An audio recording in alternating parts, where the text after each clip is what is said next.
Hi everyone, I'm Claire Grant and today's video is all about versioning APIs.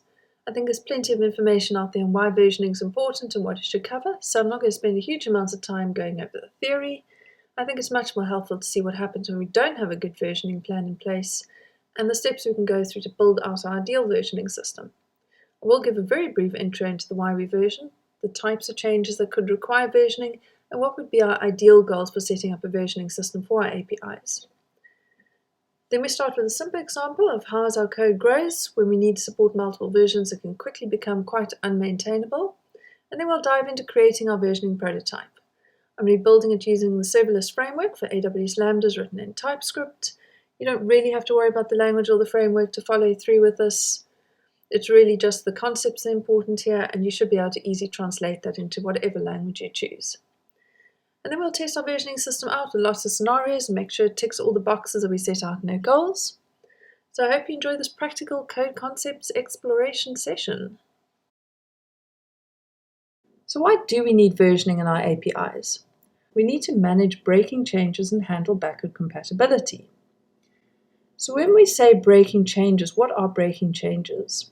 What changes in our API would make our consumers very upset with us if we didn't give them the time to make the necessary changes on their side? Changing the property name, that would definitely break their integration. Removing a property, yes, that's definitely not the kind of surprise you want to spring on your consumers. Renaming a header path parameter or query string parameter, those are definitely breaking changes. And lastly, changing the response format. So perhaps you move some attributes around. This could easily happen in more complex payloads.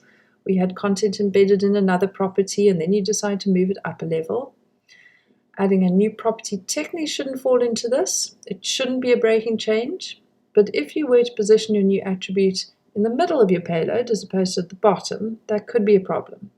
There are the rare consumers that access payloads via numeric index keys rather than named indexes you provide. And if you start moving parameters around, there is that remote chance of breaking somebody's integration. Now, just a disclaimer, for ease of use of this demo, I am going to be creating new versions when I add new attributes. And that's mostly to show you how we can remove them again in previous versions. But strictly speaking, some of these are not breaking changes. However, having said that, I think it is nice to be able to version all our changes, especially if we have minor versioning capabilities, because it creates transparency internally in our systems and externally in our change logs. Next, let's define the goals for our versioning system. And I've broken this into external goals and internal goals. And we'll start with the external consumer goals. What can we do to create a good consumer experience? Well, firstly, we can make sure we continue supporting existing properties and endpoints. Documentation and communicating changes is super important. You can do this in many ways: website documentation, change logs, open API specs, maybe send out mailers. There are many ways to communicate changes. It's important to let consumers upgrade at their own pace. Don't make a change and tell them they have a week to upgrade before you shut down the previous version. Having said that, it's not realistic to expect outdated versions to be supported forever. Just make sure your deadlines are reasonable and well documented. Endpoints with no change are still available on a new version. So depending on how you have your versioning set up, some systems, when you add a new version, you need to port all your existing code into the new version as well. Ideally, you have a system that handles this for you, but you never want to be in a situation where you have users that have some endpoints in the earlier version because you haven't ported them over to the new version. Then equally important is a good development experience. When we have to support legacy versions of our code, it can increase the complexity of our code base, and that has a tendency to slow down development. So we need to look at how to keep our code base maintainable. How can we create a system that allows supporting those legacy versions while having a minimal impact on our development speed? Then we can improve our development experience if we can focus on the current code and it's not polluted with interspersed logic to handle legacy versions. Transparency on changes. It would be helpful if it were clear to clients what had changed with each version. And last but not least, scalability. Over time, you'll be supporting more and more versions and more changes. Can our code base grow to handle the previous versions without being unmaintainable? And with scalability comes performance. I think it's become expected that new things perform better than old things. New cars go faster and more fuel efficient. most technology we consume comes with a performance improvement with each upgrade. So you'll see later on how we focus on keeping the current version performant, and sometimes it's unavoidable that we'll see a performance degradation on older versions. But that's enough talking, let's get started. As I said in the beginning, we'll be using the serverless framework for this demo. I'm not going to go into much detail here, but I'll run you through the setup. I have serverless set up globally, so I'm just going to start in the terminal running serverless. And you end up with a setup view, which is going to walk you through the setup. I'm going to be using Node.js and we'll be creating a REST API. Next, we need to name our project. I'll name it versioning prototype, and you will see it starting to download the AWS Node REST API template. This takes a little time, but eventually the project's created. And if you have a login or want to register, then say, yes, I'm not going to for this prototype, and I'm not going to worry about deploying right now. We'll test our assumptions locally for most of this project. So I'm going to say no to that as well for now. Next, let's see how we can set this project up for local testing. Open the project in the IDE of your choosing and take a look around. There isn't much here yet. In the serverless file, you see there are a few things. The service name, at the bottom are your functions. Currently is just a hello function linked to your root endpoint. And I'm going to change the framework to rather use the latest, which is version 3. Then if you look at the handler, this is where we'll set up the response to our hello endpoint. It is a simple message and the input is the event payload. Then we have no package.json, so let's just set that up because there are a few packages we want to add to this project. For development, we're going to use Typescript support, so we can use the serverless plugin for Typescript.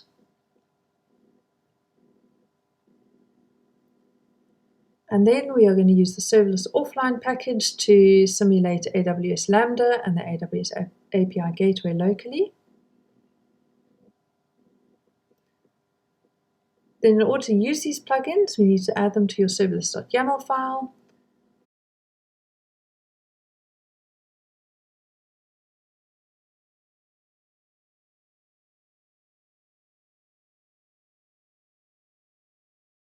Let's see how easy it is to run this locally using serverless offline.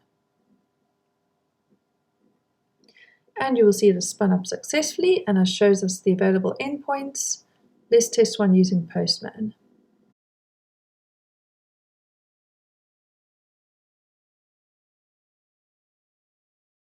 And there is the payload. We were expecting to receive a simple message and the entire event. It's not necessary, but I'm going to add the service command to my script just for easy reference. I will call it local. And then we'll just run it up again using local.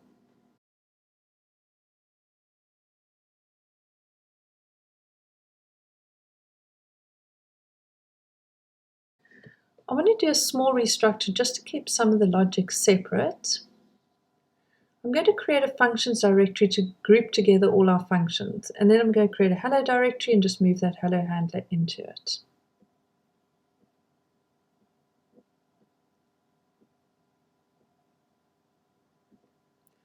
Then we'll have to update the path in our serverless YAML file. We'll spin it up again just to make sure we haven't broken anything.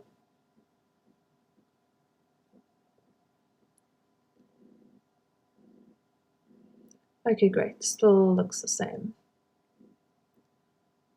Now we can create our first function called products.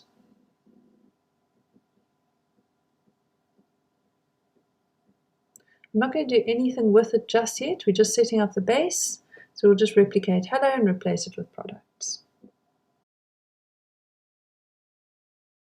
We'll set up the new endpoint, the path will be /products, and we'll point it to our new handler. Spin it up again.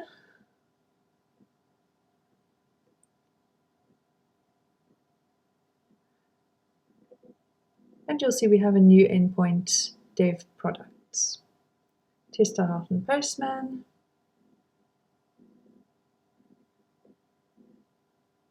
Doesn't do too much yet, but it's working.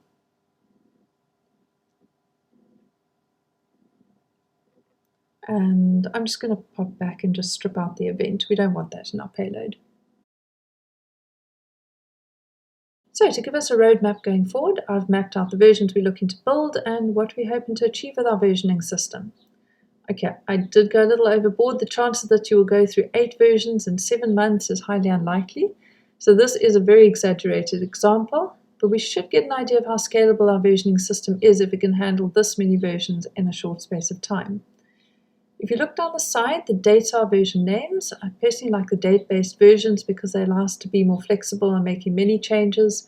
Think of these as minor changes, and it's clear at a glance how old the change is because it reflects the date the version came out.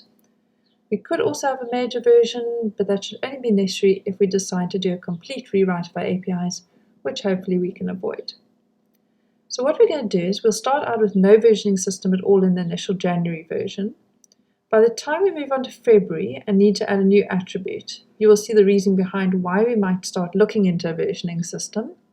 We'll then build out our versioning prototype and from there test its effectiveness by adding more attributes and renaming an existing attribute. In June's version, we'll add a query parameter, which we'll then rename in the following version, and finally we will remove an attribute from our payload. So that's the roadmap. Looking at our initial setup, you may have gathered by now we're going to be working with products, and for this prototype we're going to work with a simple payload, no data store or external calls, but I think it's going to be enough to demonstrate the concept.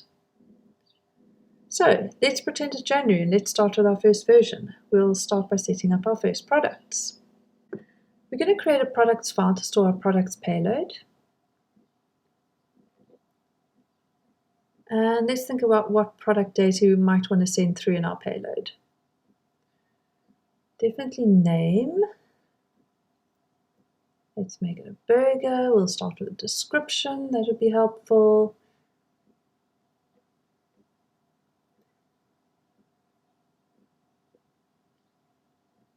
I think we need a price. And let's create another product.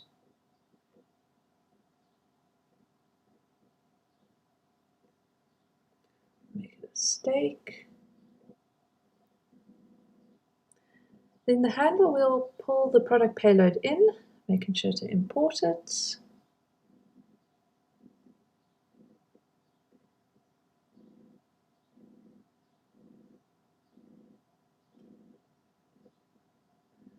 Then let's compile it and see how it looks in Postman.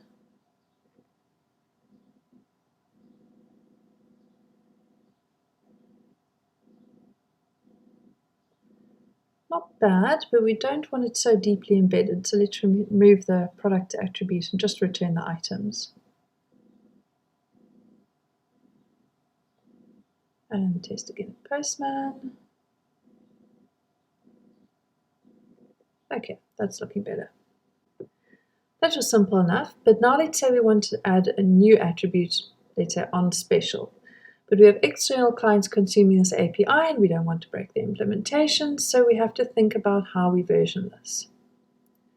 Well, as so often happens, we're in a rush to get this new code out, so we decide, okay, we'll just replicate our first payload, stick in another file, update our handler, add a new v2 path in our gateway file. So I'm just going to speed this up a little as we do that.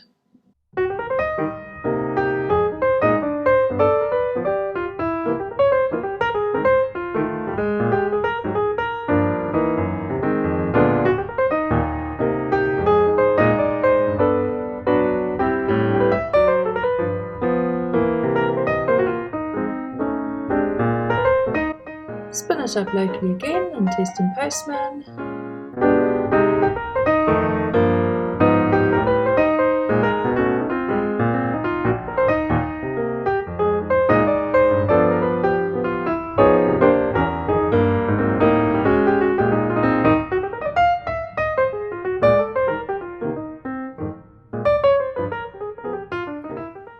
And of course it works just fine. But if we pause for a second and think about the advantage and disadvantage of this approach, the advantage was that it was quick. The disadvantage are that it was messy. We have duplicate files, duplicate code, and after just one small change, our handler's getting very messy. So you can imagine after a few months or years of changes what it's going to look like. And our gateway files also getting filled up with extra endpoints. So we decided we can improve this a little bit. By not having the extra endpoint in the gateway file, we can just post the version as a header. So let's try that. Let's start by removing the endpoint from the serverless YAML file. Then we'll update our handler. We are going to create a function that takes a version as a parameter, checks the version, and then it returns the correct version's payload. Then in our products module, let's set a default version. And then we will check if there's a version header, and if there is, that becomes the version we use.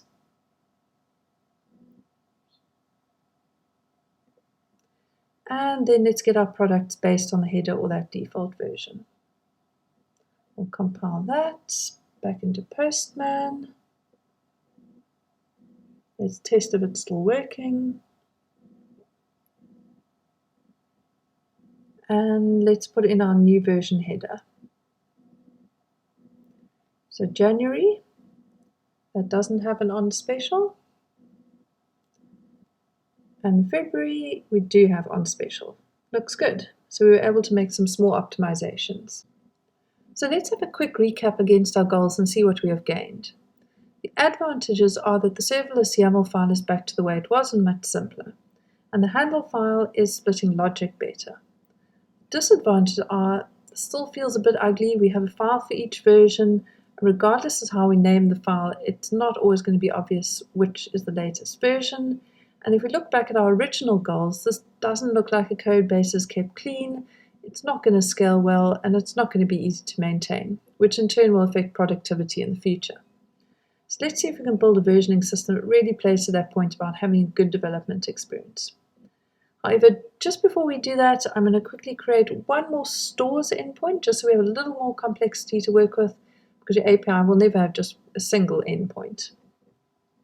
Let's make the stores endpoint. And I'm going to do a lot of copy pasting. Don't do this at home, or work for that matter. Our stores start off with a name and a contact person.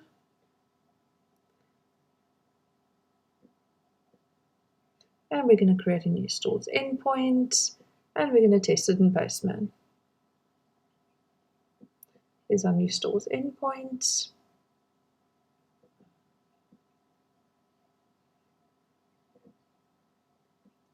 And looks fine.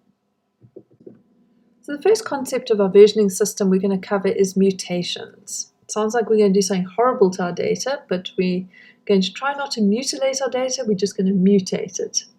And basically what we're going to do is make small incremental changes backwards. So we'll have our current code base in its current state, and as we go back in time, we mutate the data back to how it looked in those previous versions.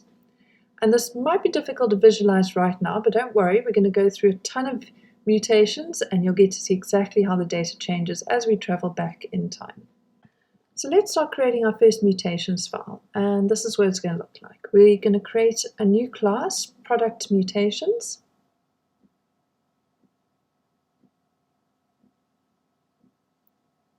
And inside we'll create a method remove on special, because if you remember, our latest version has on special attribute, whereas the previous version didn't. And we're going to pass in our current payload. And then let's destructure our data, pull out the on special, and return the remaining payload.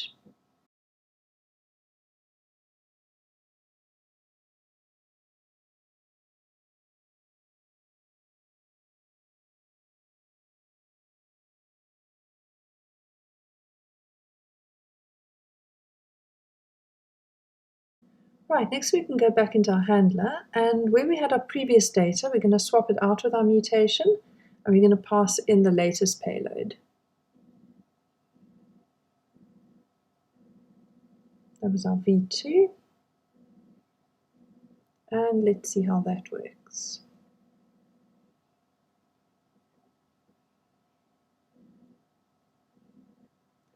Back into Postman, so on our initial version there was no on special attribute. Run it again with the latest version, and on specials back again. Let's also very quickly create a mutation for our stores. So let's say the latest version had an extra attribute contact mobile, and then back into our stores handler to update to look the same as our products. We'll need a stores mutation, and the mutation method we'll create is remove contact mobile.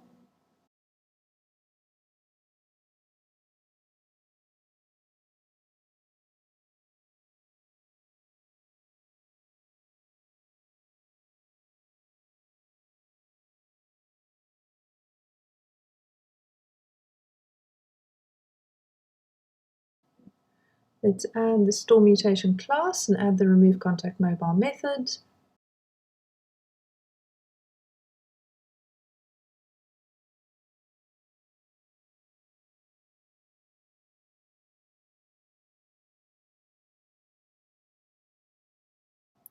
This time taking out the contact mobile.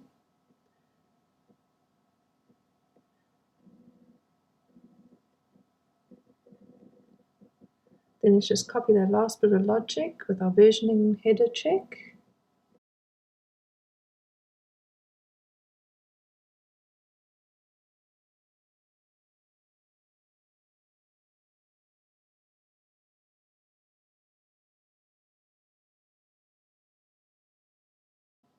And we can compile and test. Right, so the original version looks fine. Test with version 2. And the latest version's working. But it's seriously time for versioning system. Right, so what would be a nice way for us to be able to declare our versions and mutations that each one of them should make to our latest data? So let's say we have an object, previous versions. The key could be our version, and then it would be nice if we could hold an array of the mutations we wanted to run. An array because there might be multiple changes in one version, and it's nice to be able to keep separation and keep our logic clean. So we could specify which class and which mutation model. So how do we actually make this work?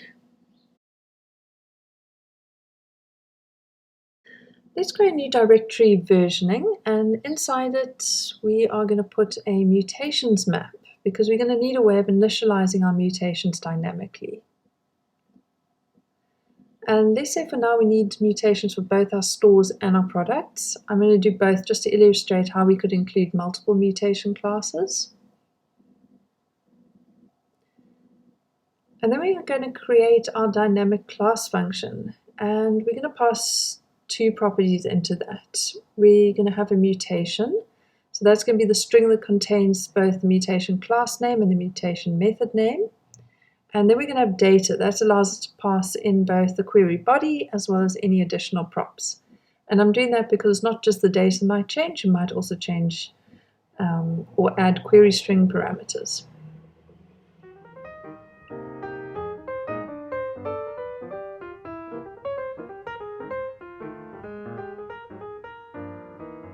Then we need to split our class and our method names on that double colon and separate them out.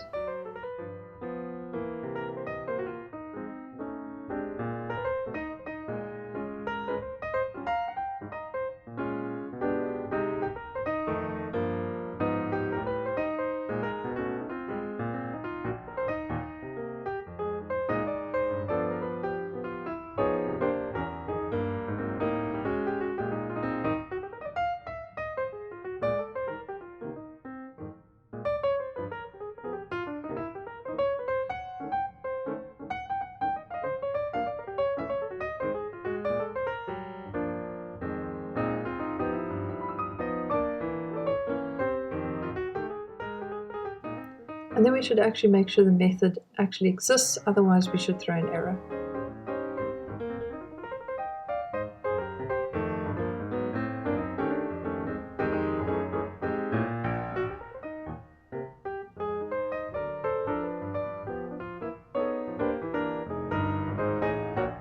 And this little script is going to allow us to call our mutation methods with any mutation class dynamically. And if we eventually create more mutation classes, we can just keep including them in this file. Right, so now to be able to call our mutations class dynamically, let's create a new versioning class. This is going to do all the heavy lifting of determining when to run the mutation and which mutations to run.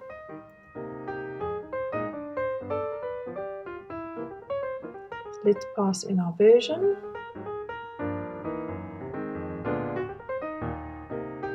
Right, so one of the first things we want to know is if we're on the current version.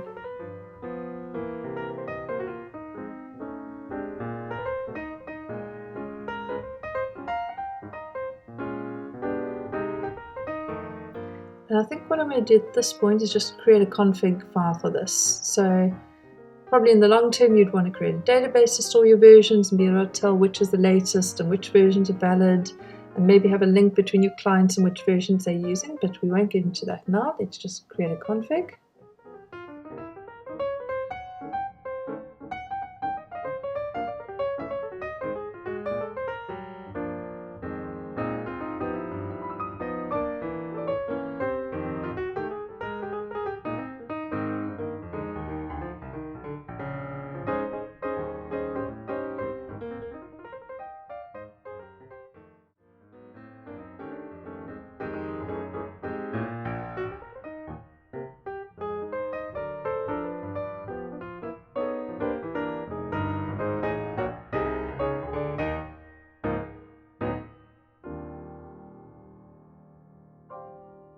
Right, and now that we can determine which version is the latest, we can create our apply mutations method.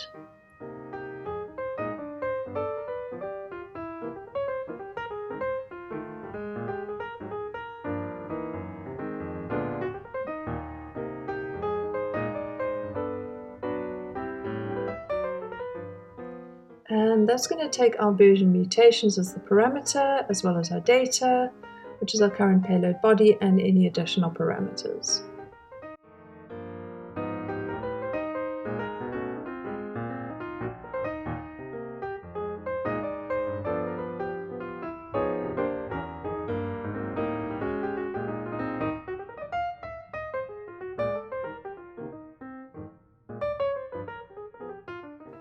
And at the end, all we're going to return is the body data. So let's pull that out, and we're going to return that as the default.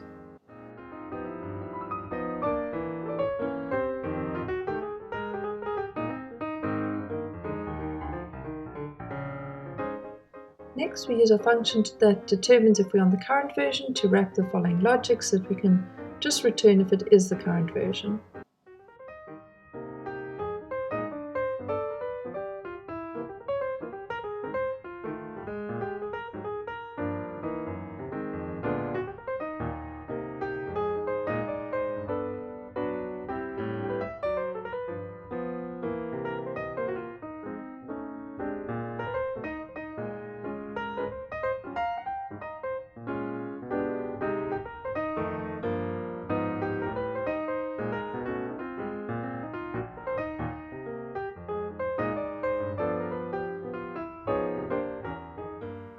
Next, we want to start looping through our previous versions object, and the keys here are the version numbers.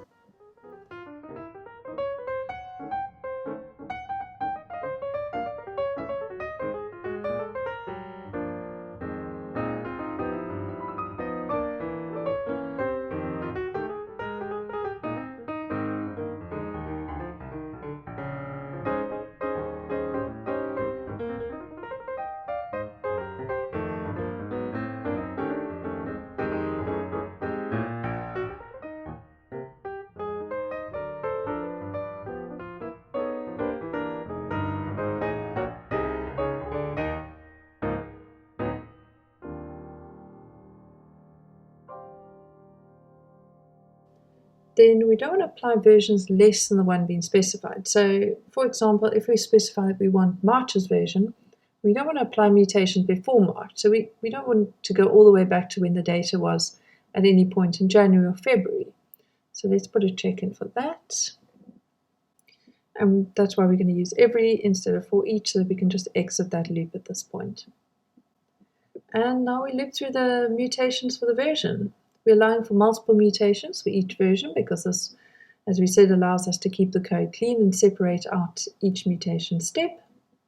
And each time we just keep passing the modified data round and round as we loop through the changes.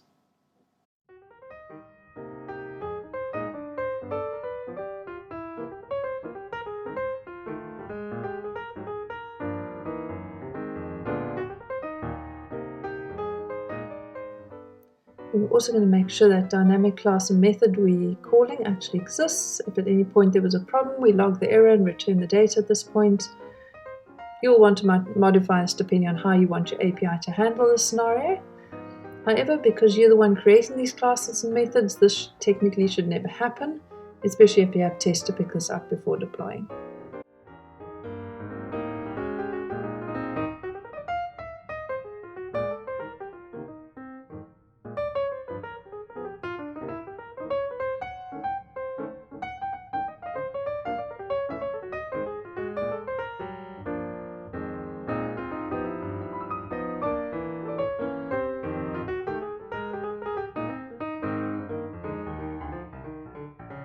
Okay, so here is where we exit the loop and there are no more versions to apply. We'll just add a log so we can check this is correct when we're running it. I haven't spent the time putting in a login class for this prototype, so just have to excuse the hacky console logs for this demo.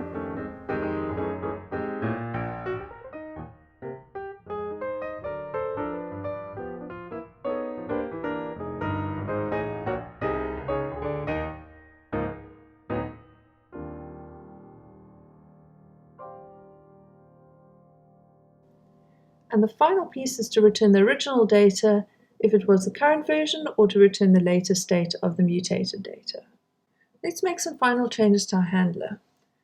We're going to make use of our latest version property we set in the config as the default if no version is specified. As mentioned before, there may be other ways you could handle this. You could associate your clients with a particular version, which could be used as the default. You could also make the version required, then you wouldn't have to have a default latest version. That's all up to you and your use cases and implementation. We are going to update our product's payload to the latest version. Remember we said that now we'd be able to keep our code base clean by not having versioning logic in our latest code. And we can delete the v2 file. Let's update the version to use our config version as the default if the header isn't sent.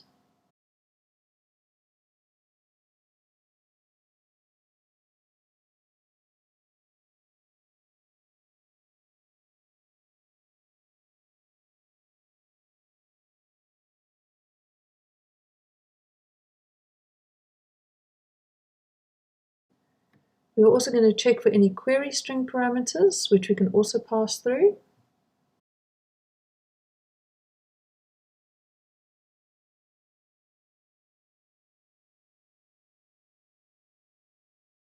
We will get the body from our latest product's payload, and although we don't have a use case for it yet, let's add the query string parameters just in case.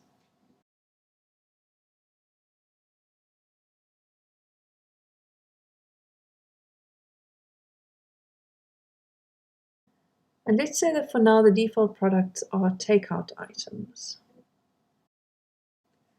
So we'll recreate our products, passing in our query string parameters.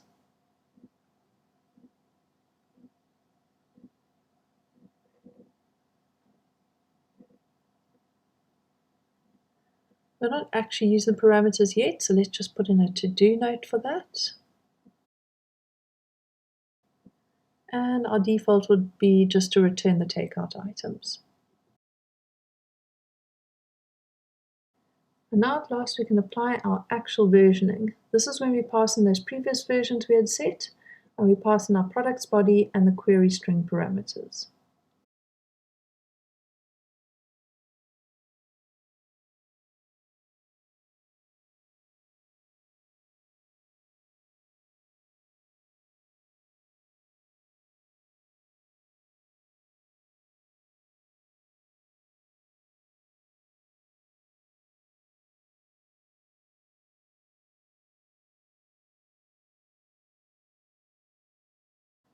Remove all our old logic, and that's looking much cleaner. Let's see how those mutations are running. Back into Postman. Our February version returns the latest payload with on special. But our payload's not looking good. We have items embedded in items. Let's sort that out. Right, there's a mapping error. Let's stop embedding our takeout. And since we added body and parameters, we need to be getting the body data. Back into Postman, final check.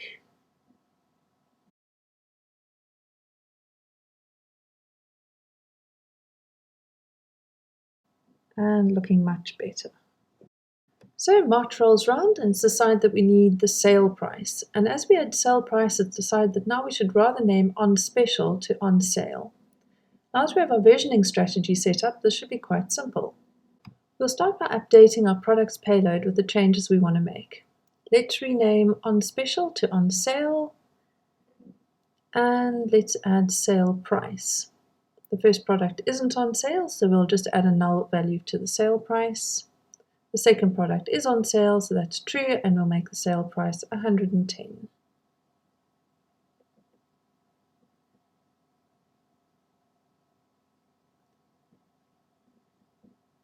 Next we go back to our handler.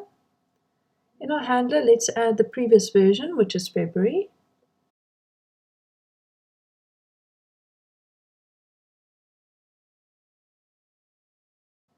And now we'll see how adding multiple mutations to a single version works. We'll keep stacking changes to the top, and that's the order we want to mutate the data, from the latest down to the oldest, each time making small incremental changes. So we need methods for renaming special to sale, and the other one is removing sale price.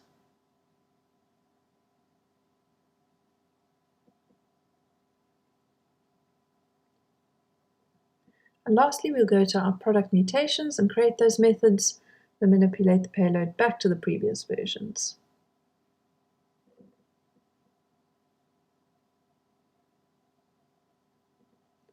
So that was rename special to sale,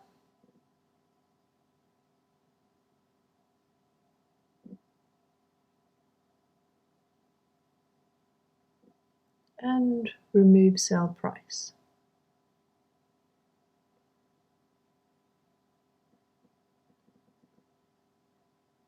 On rename special to sale, we'll just map on sale to on special, and then add on special to the end of the payload.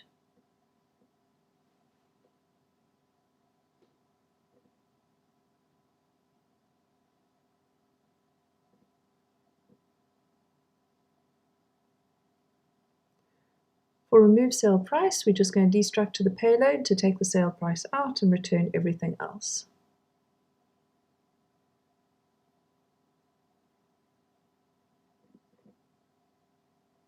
Double check everything looks right, make sure Typescript's compiling without errors, and let's check it's working. Postman, we'll start out by testing March,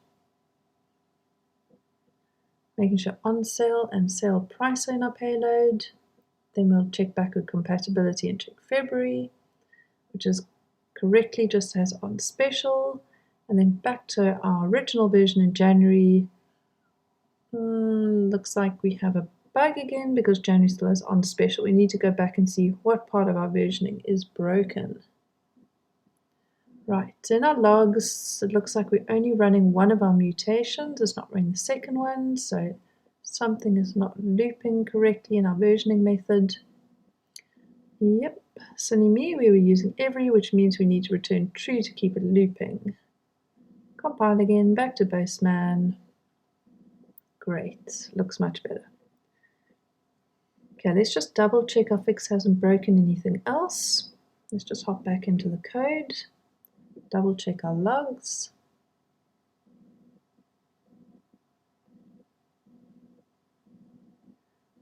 Right, at the top on version 0101, it was not the current version, so we ran rename special to sale, then remove sale price, and then remove on special. On 0201, we only ran rename special to sale and remove sale price. And on the third one, 0301, that was our latest version, so we didn't run any mutations. I think at this point, I'm just going to do a bit of Typescript cleanup. We know the format of our product data. We have an idea about the format of the query string parameters. So I'm just going to do a little rework. I'll fast forward this part because it's not really part of our versioning strategy.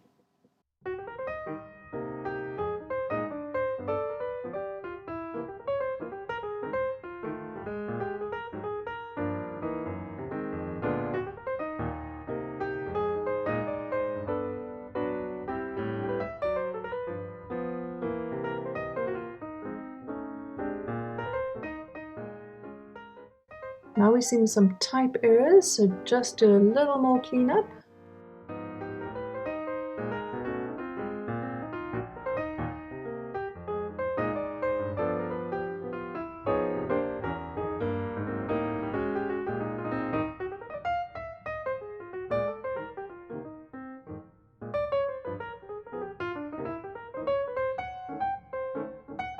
And final Postman test before we move on.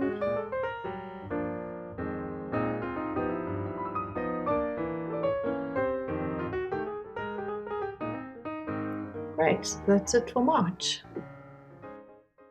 So latest version is now April, and in April we decided to add a new attribute, and that attribute is variance. Our products are starting to become a bit more complex. Let's start by setting our config default version to the correct month. We are now in April, so the 4th month. Then let's update our products payload to add variants. We'll give our burgers some add-ons, chips and salad.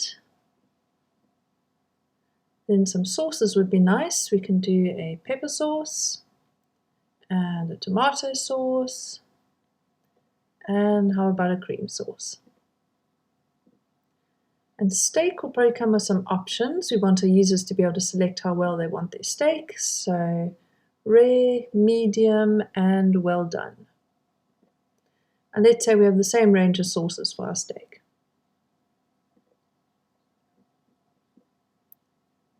In our handler, let's add the previous version, which is March. And this time in March we didn't have variants, so we need to remove them.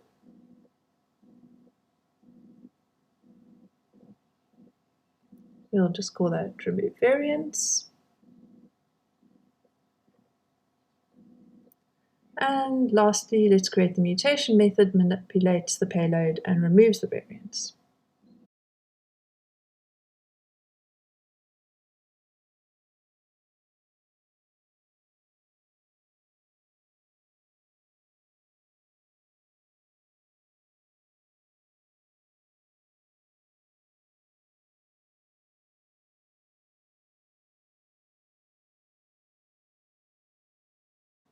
Once again, we'll just destructure the data and remove the variants.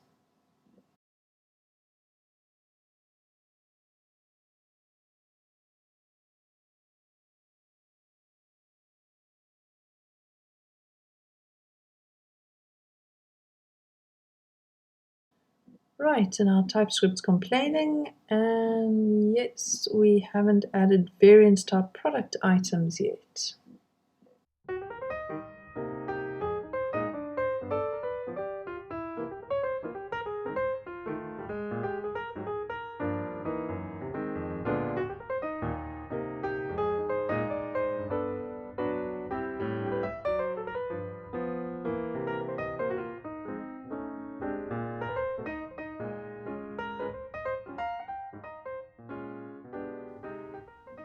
Okay, and that seems to have sorted it. We can return our results. And TypeScript's unhappy again. And the problem is variants weren't optional.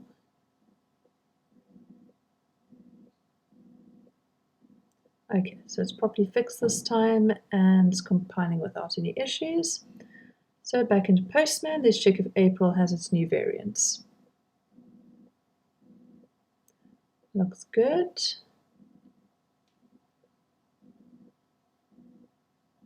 March is looking good with no variants. February's looking good. And back to our original version, so everything looks fine. Right, so we're over the initial learning curve. Let's see if we can start picking up the pace a bit. So in May, we decide we'd like to start supporting inventory, so this means adding another attribute. Right, so let's add May as the latest version in our config. We'll update our products payload to add the inventory, and our inventory will consist of a total number of products, and we may have products in reserve, and it would be nice to confirm what stock we have available. Add that to our steak. Let's just change some values. We have less steaks than burgers.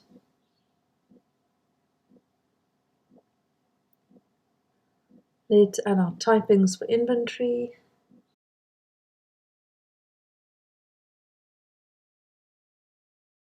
And then our handler, let's add the previous version, which is April. And this time in April, we didn't have inventory, so we need to remove that.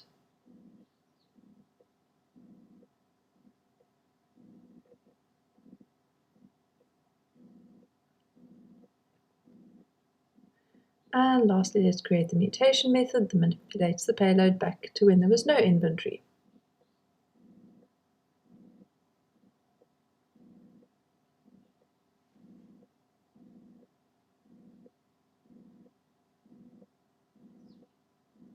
Great, it's compiling correctly with no errors. Let's see how Postman's looking. Latest version is April. Right, looks good. There's our inventory and a quick run through of our previous versions. Then in June, something a little different happened. We decided to add more categories, and we did this by means of a query parameter.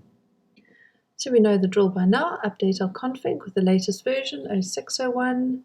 We'll update our products payload to add products from our new category. And let's say we're really branching out and starting to sell shirts. So we add shirts, the payload mostly remains the same.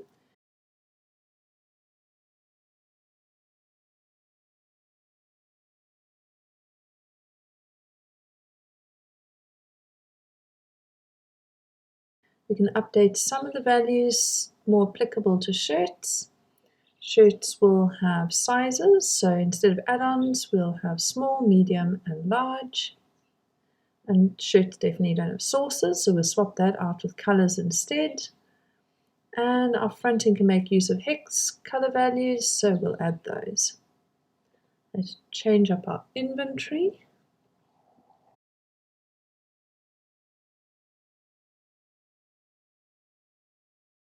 And add a second shirt.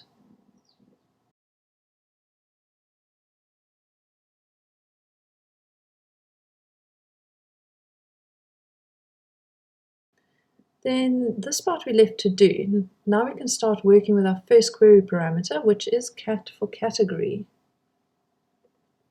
If we don't specify the cat part, then it will just default to our takeout products.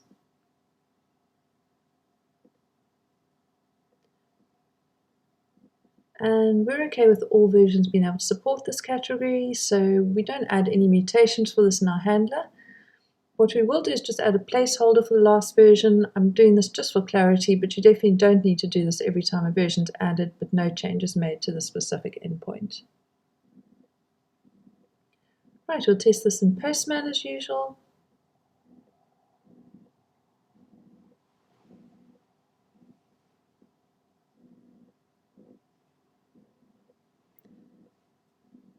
There's our default takeout. Then we'll add our query parameter cat and give it the shirts value. And as expected, it returns shirts. And as we said, this could work on all previous versions. It's not a breaking change, so let's double check that.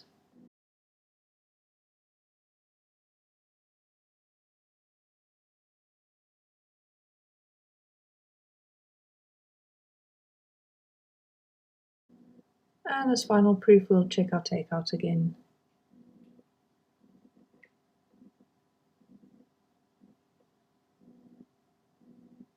Great, looks like it's working.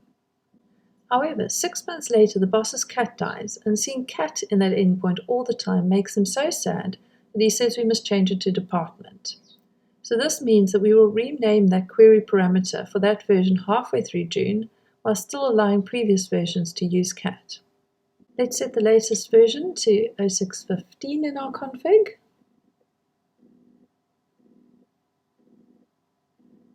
And on our product payloads, we'll change cat to department. Note how we're keeping this very clean. Yes, we could have added a switch to split logic depending on if cat or department was sent, but that would mean putting back a compatibility into our nice clean current code base. So no, we're not going to do that.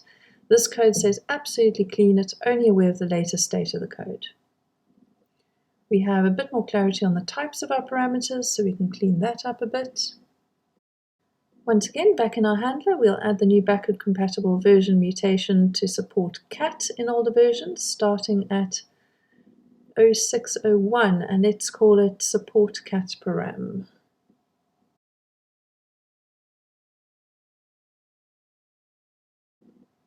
We'll add this method to our mutations. Now, unfortunately, you're going to see that if this was a query to a data store, we're technically making that call twice. We call it once initially, and then we have to redo the query with the old query parameter. It's a bit ugly, but we're making a sacrifice here. Maintainability over performance of older versions. So yes, consumers of older versions will start to notice some performance degradation, but this should encourage them to keep up to date with the latest versions.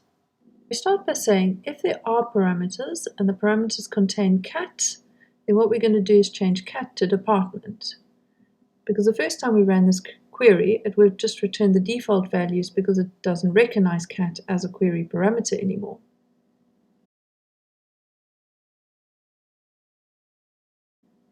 Then we can remove the cat parameter. And now we can run the query to get the products again, this time sending through a valid department parameter.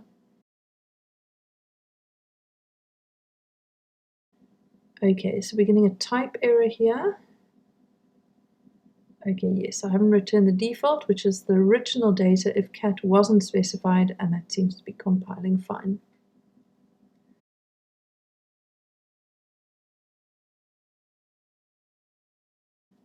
Back to Postman, let's test with our latest version, 0615.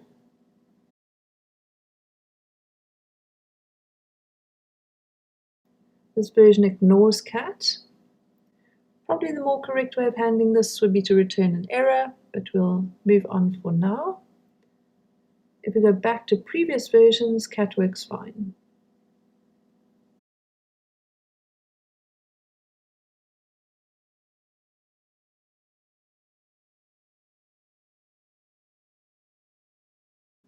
Let's correct it to department for this version. And as expected, the query parameter now works and we see shirts. Department will also work for any previous version we specify. And cat will work for all previous versions, all except the latest.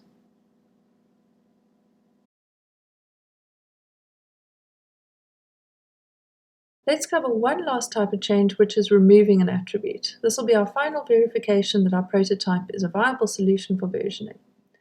So let's say in an effort to clean up the API, it's decided that we don't need the on-sale property anymore. It's redundant because we can check if the sale price is populated. As always, we update our latest version. This is going to be July, so 0701. We'll go into our products payload and remove on sale.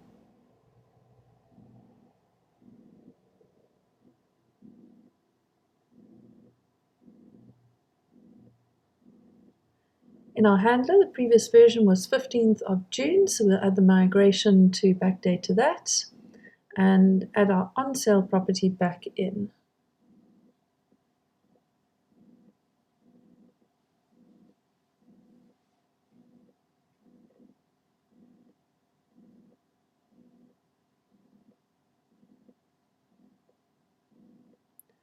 Then we'll create the mutation method, add back on sale.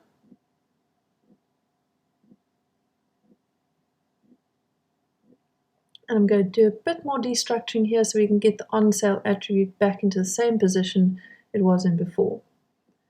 And the way we'll get the value for on sale is we'll do a check to see if the sale price is null or not.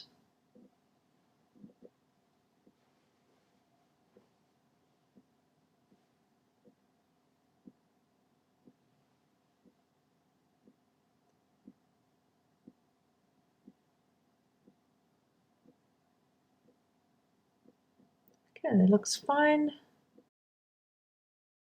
Back into Postman, 0701 has no on-sale attribute. Department still works.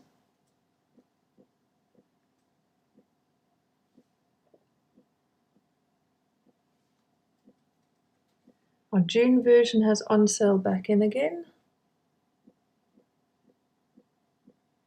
And we'll go all the way back to the beginning.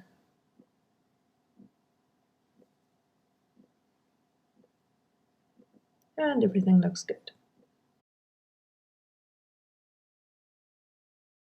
So there you have it. Well done if you stuck around until the end. We've worked our way through 8 versions of our code. Time to see our prototype in production. I'm not going to go into the entire AWS setup, but I will show you how the serverless framework does the heavy lifting for us and makes our deployment super easy. So in our package file, I'm going to add a production deployment script. We'll start with a pre-deployment step of running the Typescript compiler.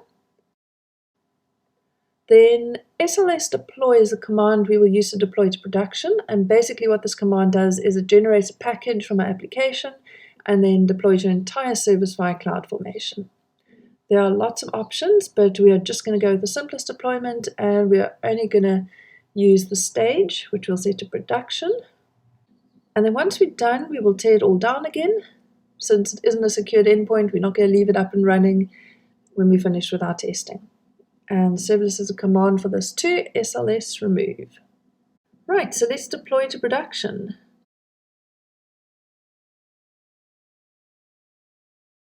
And there it goes. It's compiling with TypeScript. Then it's packaging our application. And it starts with its CloudFormation deployment. And finally, there it is. You'll see it's provided us with our 3 endpoints, our original hello, our products, and our stores. Eventually we want to set up a custom domain, but I'm not going to go into that for this prototype. Let's have a quick look at what's been set up on AWS. So this is the API gateway, and you'll see our production versioning prototype. And if we go and take a look, you will see all our endpoints, the root endpoint, which is our original hello endpoint, our products, and our store endpoints. Let's have a quick look at products. You will see all the details about the endpoint, including the fact that it's been integrated with AWS Lambda. And we can even run a quick test right from here. We'll put in our version header and test our first version. And there is our simple payload. And then we can try it again with one of our later versions. And we get the full payload. And we can scroll down and see some more detailed logs. So quite handy.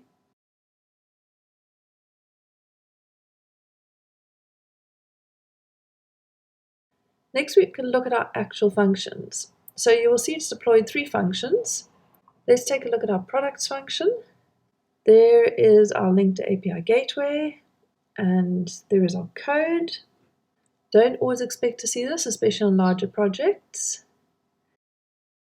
Then being able to monitor your APIs is very important. I'm not going to deep dive into that, but we can take a quick look at our CloudWatch logs.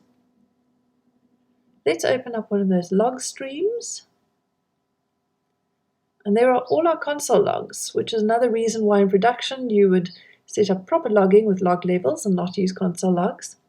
And remember, there are also cost implications, so you don't want to be logging unnecessary data. And then what's nice is you can see the memory size allocated and the memory used. The memory size is something you can set. It can be anything between 128 meg to over 10,000 meg.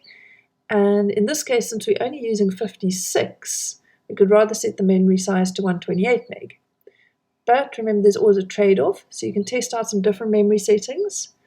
You don't want to allocate more memory than is required for costing reasons, but at the same time, setting the memory too low can result in the duration increasing, and you may actually find you're paying more because your function is taking longer to run.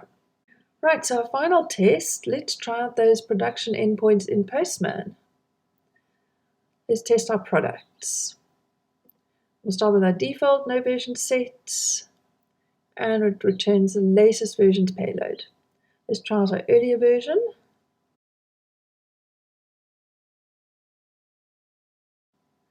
That's working. Then another later version.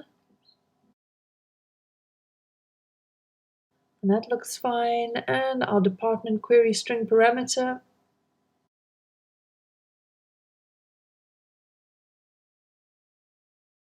Also looking good. The Then finally, as we said, we should tear down our prototype. So let's remove prod.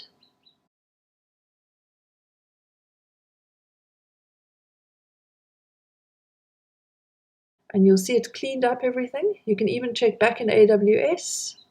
Let's just refresh. And all our functions are gone and back into the gateway. And everything's been cleaned up from there too. So in conclusion, we managed to keep the latest version of our code clean and free of our versioning concerns. No switches or additional logic was required to handle our backward compatibility. And by doing this, we have absolute minimal overhead when it comes to maintaining backward compatible code. And this means that we don't have that gradual slowdown of productivity that usually happens when we complicate our code with additional logic to support previous versions. So we keep developers happy and productive. What do we still need to do? So what we didn't cover here, because we're mostly concerned with the versioning system in itself as a concept, was testing. You definitely don't want to have to do all the manual testing I was doing in Postman. You should be setting up automated tests in your code that verify that the previous versions return the correct payloads. Another thing you can do if you know who your consumers are is set up default versions for them.